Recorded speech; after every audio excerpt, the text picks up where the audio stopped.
2 নম্বরে এমন পোশাক পরা যাবে না যে পোশাকটা পরলে বাহির থেকে ভিতরের অঙ্গ দেখা যায়। দেখেছেন? দেখেন নাই?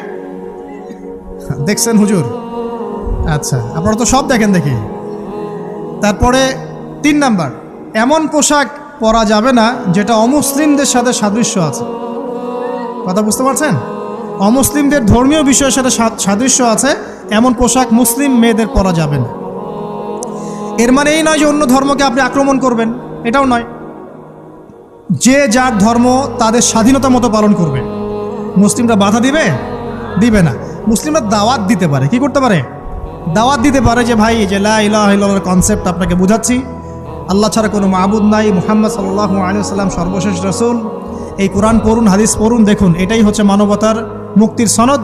এরপর যদি সে ইসলাম কবুল করে আলহামদুলিল্লাহ, যদি না করে এর হিসাব কে দিবে? সে নিজে দিবে। এর হিসাব কি আমাকে